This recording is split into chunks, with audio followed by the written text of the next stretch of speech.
going to cover some special senses. We don't have time in here to cover all the special senses, so we're only going to do vision, hearing, and equilibrium. We're not going to spend time on taste and olfaction.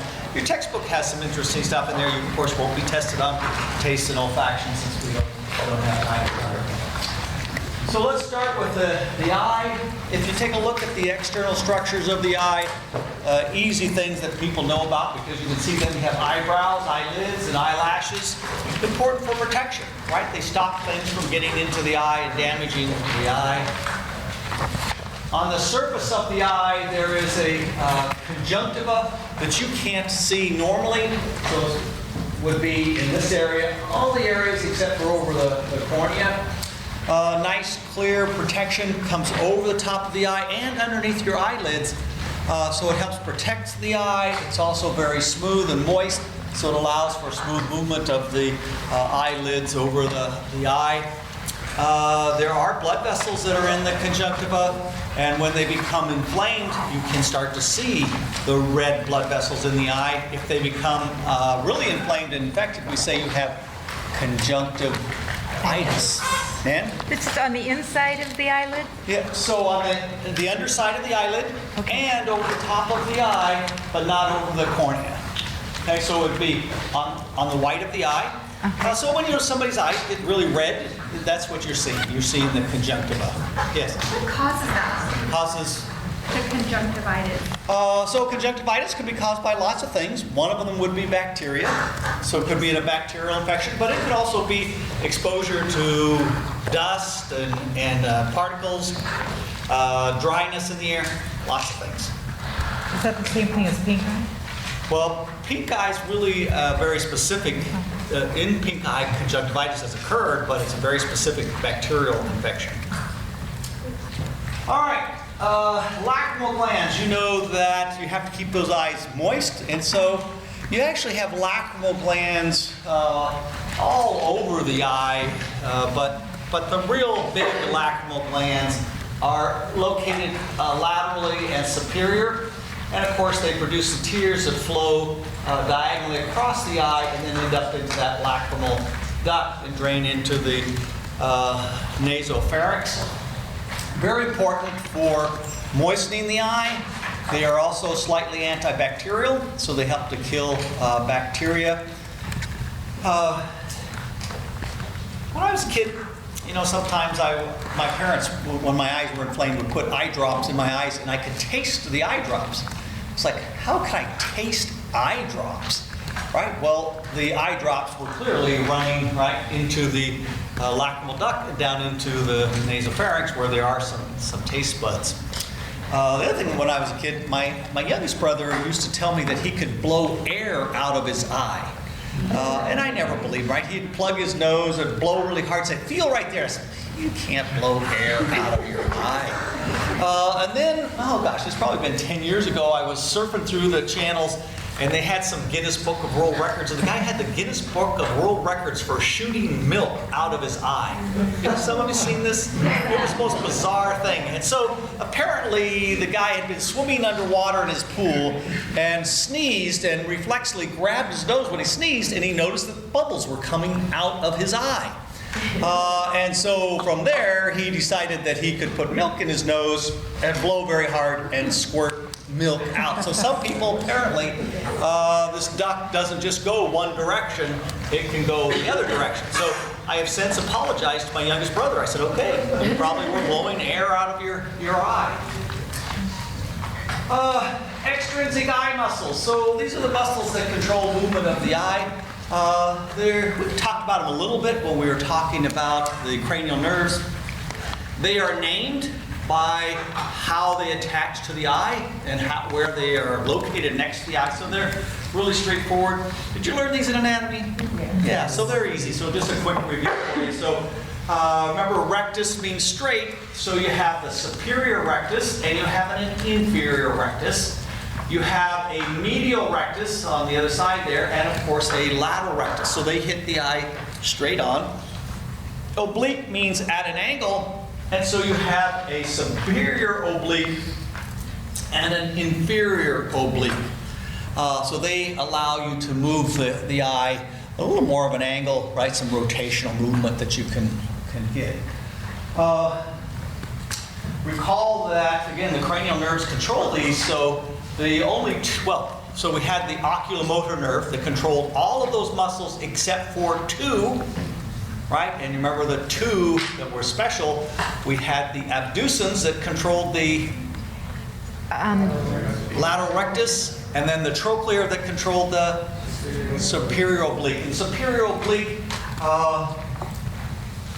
let's see if I can make this so I can walk. They did. So there's that special little pulley right there that the superior oblique runs through the trochlea and then comes and meets the eye. So they called it the trochlear nerve. Right? So I'm sorry, I got to take you back to when I was in about 2nd grade in terms of what these muscles do. So if you want to look up, what muscle are you going to control?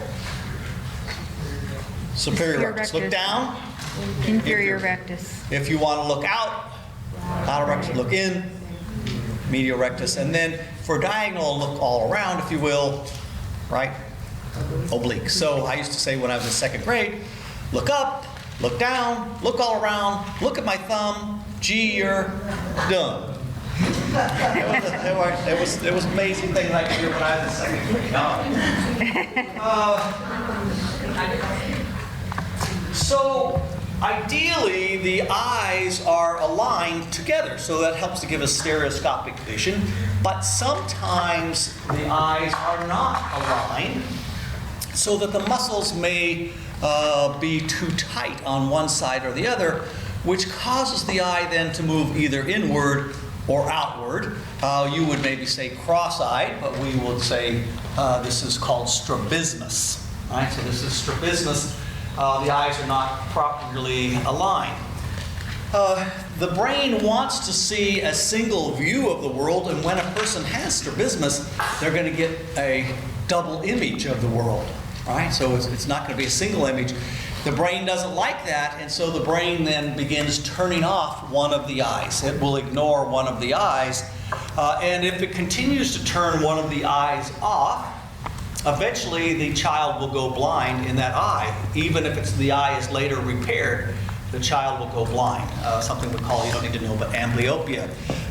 So it's critical that if a child is cross-eyed, they have strabismus, that they are taken to an ophthalmologist, and this is treated prior to about age 5 or 7, because right in that time is when the brain will start to permanently turn off that sensory information.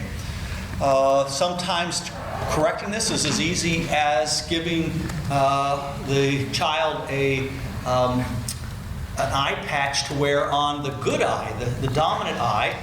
That forces them to use the non-dominant eye, and by forcing them to use the non-dominant eye, it strengthens the muscles. It also ensures that the sensory pathway will continue to function. There have been cases where they've left the patch on the other eye too long, and the child actually goes blind in their good eye, right? Because they left it on too long. Sometimes instead of patches, they'll give them glasses that are right. They're opaque in one side so that they can't look out. If they can't correct it simply by forcing them to use their non-dominant eye, surgery can be done. The other thing that can be done is they can use botox. We talked about botox before. And so the physician can inject a small amount of botox into the muscle that's too strong, right, compared to the other muscle that's too lax, and get that muscle to loosen up a little bit, which allows the eye to come back into focus. It's not permanent. They would have to continue So the question is, if it's not permanent, Botox we know is not permanent, but actually once they get that eye to start aligning, it oftentimes takes care of itself, if it's not too severe. Does the iris align, like realign? The two irises realign, that's the idea. Dan? 2 questions. This is about the lateral rectus. Well, it can be the medial rectus as Either well. So one. Nan asks, is it lateral rectus? But it could be a medial rectus, right? So if the medial rectus is too tight, they would look in. Lateral rectus is too tight, they would look out. Or if one is, you could say the other one's more lax. Okay, so it's the balance and Right. balance between those 2 muscles and in both eyes. both eyes balanced. And the other question I had to ask, is this also like a milder form of this would be called lazy eye? Yeah, you'd call it lazy eye. That's exactly right. You may not realize it, but you all have a dominant eye, right? So just like you have a dominant hand, you have a dominant eye. You just maybe don't realize that you have a dominant eye. It's really easy to figure out which is your dominant eye. I'll get back to you in just a minute, Jamie. So if you simply right now, if you like maybe point at the kid's nose, so point at the kid's nose, and then after you point, close your right eye. Your hand's right on his nose. So, sorry. Point at his nose, then close your right eye after you pointed. If you close your right eye and all of a sudden the finger jumps, you are right eye dominant. Because, right, when you pointed, you were using your right eye. If, on the other hand, it didn't jump, you are left eye dominant. What if it jumps for both? That normally doesn't happen, so we could do some further testing, but maybe a smaller object to point at. That's crazy. So usually people are dominant on the same eye as they are hand, right? So if you're right-handed, usually you're right dominant eye. Left-handed, left dominant eye. But sometimes there are people that are cross-eyed dominant, right? That where you have the opposite side. It's a relatively small proportion of the population, but if we go and check baseball players, baseball season's getting ready to start here soon, we find that there is a significant number of baseball players that are cross-eyed dominant. Why on earth would that be the case? Because they see the ball coming with their left when they bat. That's right. But So pitchers are the opposite. if I'm right-handed batter and I line up to hit the ball, where's the pitch coming from? Yeah. My left eye is closest, right? And so it's an advantage to be left-eyed or cross-eyed dominant if you're left-handed. Cross-eyed. So it doesn't make you change whether you're dominant-eyed, but it selects for people that are cross-eyed dominant. Yes? Why someone be cross-eyed dominant if they're not a pitcher? Yeah. Oh, so so this would be batters, but sometimes, just in general, some people in the population. All I'm saying is it selects for batters that are cross-eyed dominant. Could it be because I had strabismus when I was? That may have been. So that certainly could be. Could be what? She has had strabismus when she was young, so it may have made it gene. So you said you use Botox in the strong muscle. Is that the muscle that pulls up? The muscle that's pulling, they would put the Botox in to relax that eye. Nan? I happen to have read about this, and for pitchers, it works to be same side dominant because the last thing they see is they're looking at the plate as while they're That makes a lot of throwing. sense, right? That you would be a pitcher that would be the same side in general. But anyway, pretty interesting. All right. So that was all external structures. Let's actually take a look at the eye itself. It's a sphere. It's slightly larger in men than in women, simply because men are larger than women. The size of the eye in terms of appearance, if it looks particularly large or small, really has to do with the amount of adipose tissue that's stored behind the eye, which forces the eye to come slightly out of the orbit. So if we look at someone like Marty Feldman, we can see, right, very large eyes, but it's because of the fat deposits behind his eye. It turns out he had a particular condition we'll talk about when we get into the endocrine system. So it's really the amount of adipose tissue behind your eye that's doing that.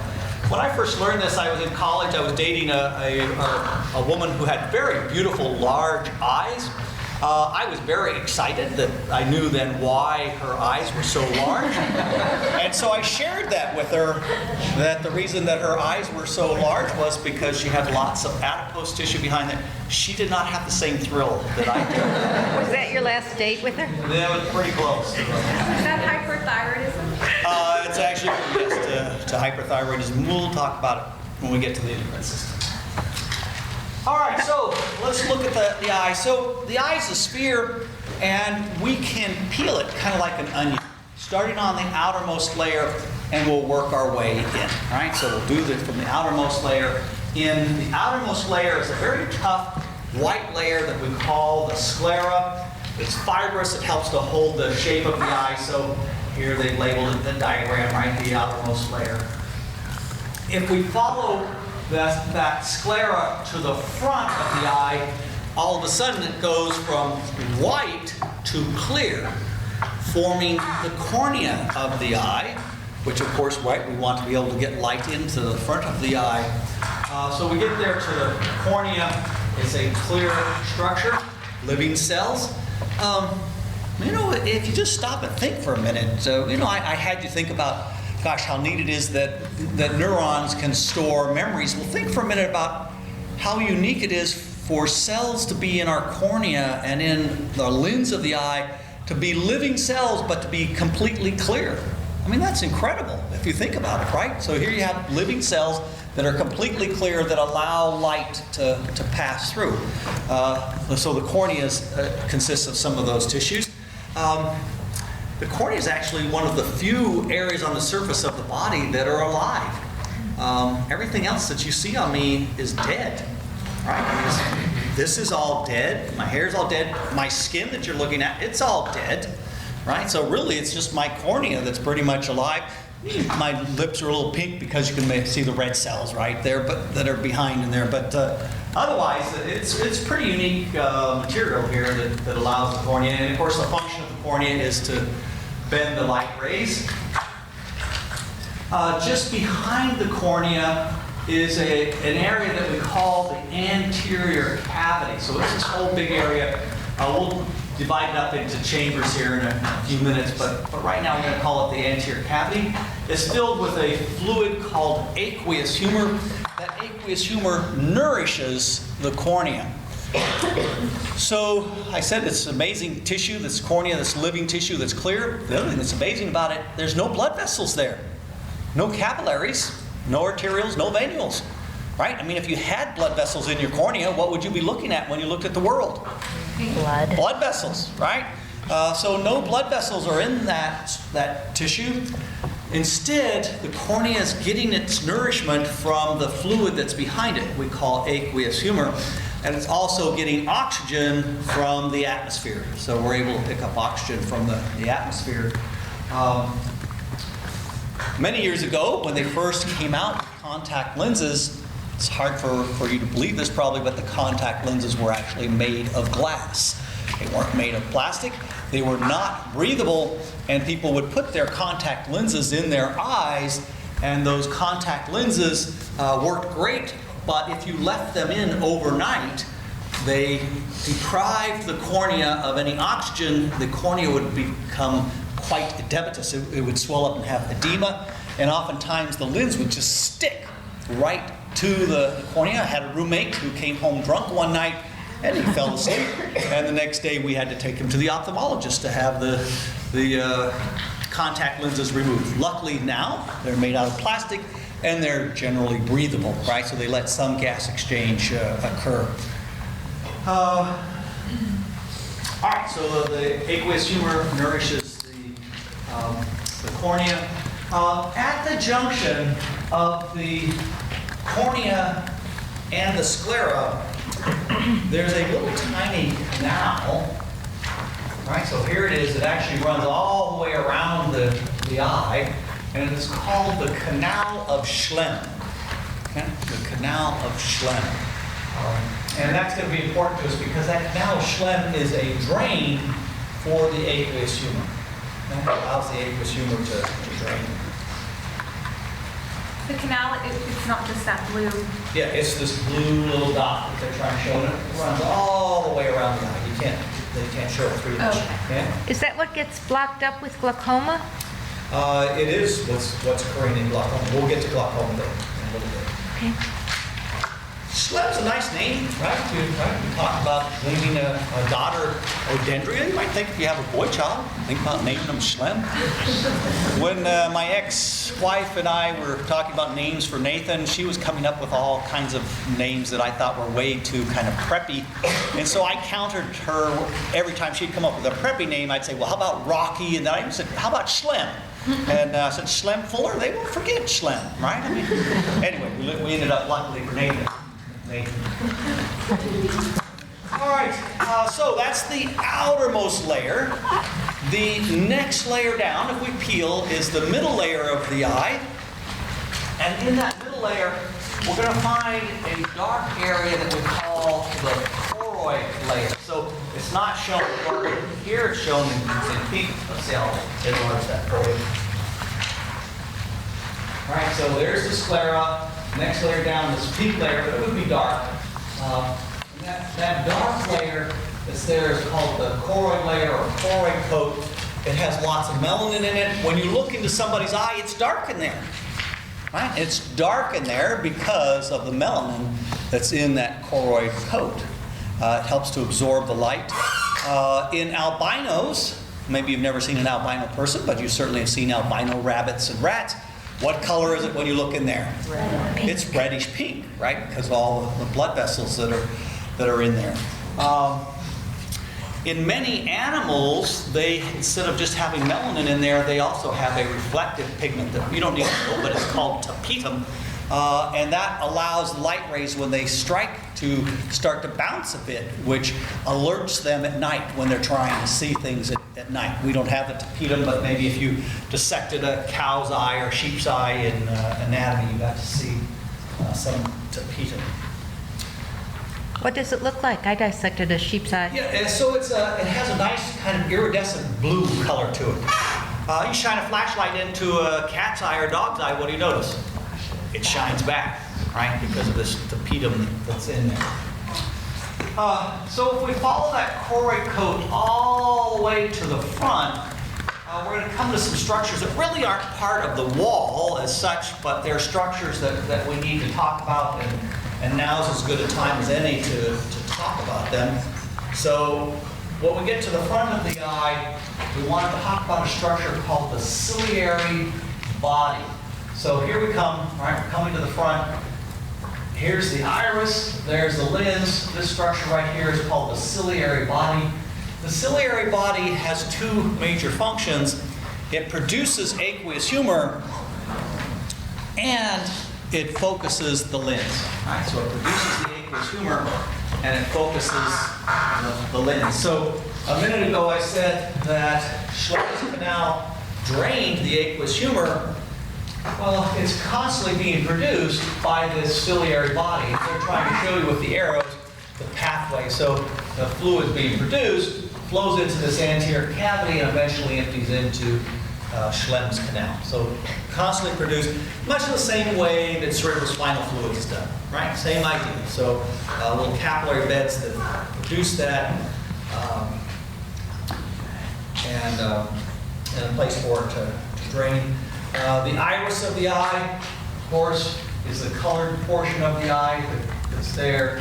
Right, when you look at an eye, there's one in the background, right? So there you go. So there's the colored portion of the eye behind the cornea.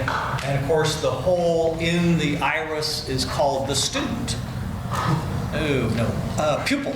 Pupil. Darn. I always forget that. All right. So, all right, so that's the middle area there. There's the iris again with the pupil in the middle. The iris of the eye is a colored portion. You know that already. The color that's in there is governed by genetics, so you inherit the genes for the color. It turns out that our iris actually has two different layers of pigment. A posterior layer that is blue in all of us, and then most of us have an anterior layer that has some other colors in it. Green, hazel, brown, whatever you want to talk about, whatever colors that you see. So we inherit the colors to that iris. Those of you that have lab, we went through Punnett squares, but very, very simply here, it turns out that if we looked at inheritance patterns, if a gene is dominant, we typically show it with an uppercase letter. If a gene is recessive, we show it with a lowercase letter. And we make these squares, we call this a Punnett square, and so we show the possible genes from a woman up here and maybe a man over here So you could have a heterozygous brown-eyed woman. That is, she has brown eyes, but she has the dominant gene for brown eyes and a recessive gene for blue eyes. She could marry a man that also was heterozygous brown-eyed, had a dominant gene for brown, a recessive gene for blue. If this gene finds that gene, then we end up with two dominant genes. The person would have, of course, brown eyes.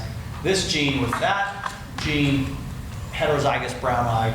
This gene with that gene, heterozygous. But if this gene happened to find that gene, then the two together, two recessive traits get to be expressed, and the individual would have blue eyes, even though both parents had brown eyes. So this is the inheritance pattern. When children are born, oftentimes they have blue eyes or slightly gray eyes because the cells that produce melanin are not that active when the baby is first born. So it usually takes a number of years for those melanocytes to start producing melanin. And so when your child's born, they might be blonde-haired and blue-eyed. What if you wait 2 or 3 years, they may have dark hair and dark eyes, right? Once the melanin is produced in those tissues.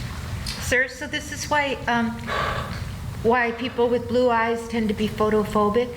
Yeah, so the question is, why are people with blue eyes photophobic if bothered by light? If it makes sense, right? So that dark pigments tend to stop the light from penetrating in. If you don't have those dark pigments, more light tends to come in. What about albinos?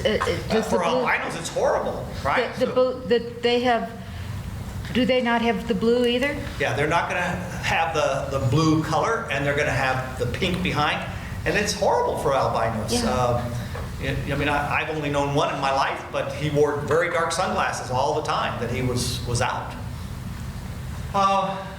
Okay, so there's the iris. Behind the iris is a structure called the lens. And this is the area that we can focus. And we'll talk more about the lens in a few minutes. But we're able to focus the light rays onto our retina by using the lens.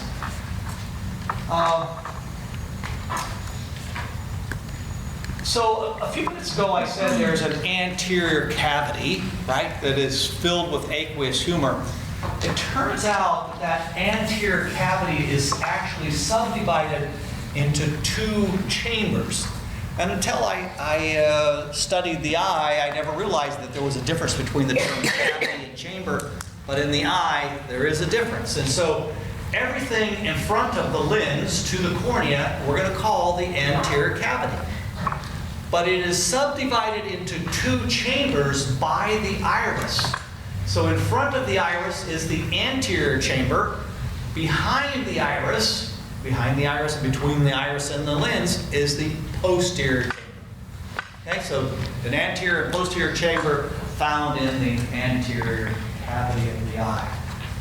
And since we're doing cavities here, we're still not really talking about a layer of the eye, but since we're talking about cavities, there is a posterior cavity. So we have a posterior chamber that we talked about already, but there's a posterior cavity that's located behind the lens of the eye. And that posterior cavity is filled with vitreous humor, a jello-like substance that helps to give form to the eye, helps to make that eye into a nice sphere. So this is the vitreous humor. All right, so we've done the outer layer, the middle layer. Let's talk about the innermost layer of the eye. And I'll go back to this diagram just for a second. So the innermost layer of the eye is a structure that we call the retina. So all the way on the inside here, right? They're kind of showing it with a, orange color there. Is a very, very delicate layer that we call the retina. In terms of what that tissue is like, folks, imagine that you take a piece of Kleenex and moisten it and you put it up against the wall. That's pretty much what your retina is like. Okay, so very delicate, thin layer. But in that layer, in that retina layer, there are the transducers for vision. Okay? We have the transducers for vision. So a transducer is something that changes one form of energy to another form of energy. You're used to transducers all the time these days, right? So the easiest one would be to go to the supermarket, and either they have a little camera up there with an infrared light, or in the old days, and you don't see this much anymore, they had a little mat out in front of the door that was sensitive to pressure. And so the infrared camera or the transducer in the mat would pick up motion or pressure and change it into electrical energy, and it opens the door. For us, we want these transducers in our retina, the rods and the cones, to pick up light energy and change that into electrical energy so the occipital lobe of our cerebrum can understand vision. Right? You open up a skull of an animal or a person and you shine a strong light in there on the occipital lobe, they don't know a light's being shined on their lobe because there are no transducers there. We only understand electrical impulses, right? So we need something that changes one form of energy to the other form, and in this case, it's the rods and cones of the retina. The rods tend to be relatively long and thin, and they are important for night vision. The cones are short and more conical shape, and they're important for color vision. Pretty easy to remember. Cones, color. Right? Cones are for color. If we look at how the rods and cones are oriented in the retina of the eye, they're oriented in a very peculiar way in terms of their connections. So this diagram is trying to show you, it's hard to see down here, but the light rays are coming in from down here. And then back here are the rods and cones. So this is the back of the eye. Front of the eye is up here. And so if you look at this for a minute and look at that, you'll see that these connectors, these ganglion cells that are in here, are actually attached to the front of the rods and cones rather than the back. And as a consequence, because they're attached to the front, at some point, so they're running forward, at some point they have to turn and run back through the retina. And because of that, as they run back through the retina, let's see if we can get, here we go, this will show. As they run back through the retina, there's an area where the optic nerve is formed, and we call this area the optic disc. And this is the optic disc. And this, they have another picture. Yeah, that's not great, but so it's trying to show the optic disc in the back of the eye. So in that area, the nerves are running back towards the brain. Because of this arrangement, where all the rods and cones first connect to nerves and then pass back through, that optic disc has no rods or cones, and it is a blind spot for your eye. In lab, those of you who have lab, we tested for that, and we were able to demonstrate that there's an area where you can't see. Yes, Jeannie? So this eye only consists of the ganglion cells then? Did you know that? Let's see, I'm not sure that I understand your question, but let's go back and look at this other diagram. So in your eye, you have rods and cones everywhere except in one area where we have the optic disc. And at that place where the optic disc is formed, we have the nerve fibers that are going to join from these ganglion cells and form the optic nerve. Did that answer? Yes.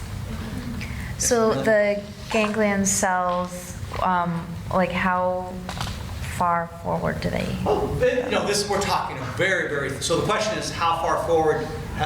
We're talking a very, very thin layer, millimeters. Okay. Right. So very, very thin layer. And it's very unusual, right? If you think about this for a minute, if you have an electronic camera, they have photoreceptors in there. But they haven't run the wires towards the front of the camera. They have run all the wires out the back. Otherwise, right, they would, when you took a picture of something, there'd be a black spot where you were missing, right? So it makes a lot more sense to have all the wires come out the back than it does towards the front. So poorly designed, may be recalled in the eye, right? It's not a great design here. So do they just reach the vitreous humor? Oh, yeah, so they don't penetrate into the vitreous humor at all, Yeah. right? They go slightly forward, then they all turn and run back. So this is all still in the retina. Okay. Now, if we follow those optic nerves as they leave the eye and go back towards the occipital lobe, there's a place right near the pituitary gland where the nerves partially cross in the optic nerve. We call this the optic chiasm or chiasma. So you'll see both terms used, chiasm or chiasma. And it's only a partial crossing. So it's hard to see in the colors that they're showing in the screen. But if we take, for instance, this right eye, they're trying to show some kind of yellow fibers here. The fibers from the lateral aspect of each eye stay on the same side. So if we follow those fibers back, they still stay on the right-hand side. If we went over here and looked at these blue fibers leaving the left lateral part of the eye, they go straight back as well. So the only part that crosses is the medial aspect, right? So the medial nerves from each eye, and they do the crossing in that optic chiasm. By having this partial crossing, it helps us have our stereoscopic view of the eye, since both eyes then are seeing what the other eye sees, right? So we got this partial crossing. I should really say both right parts of the brain see from both sides. So you're calling that stereo optic? It allows us to have, yeah, stereo vision, if you will.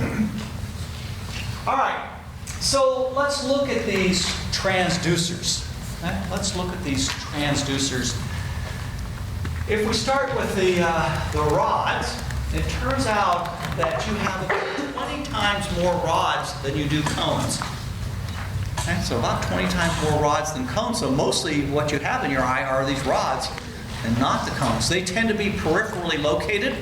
We're going to find out in a minute here that in the center of our visual axis, in an area called the fovea, we have only cones. Right? So the rods tend to be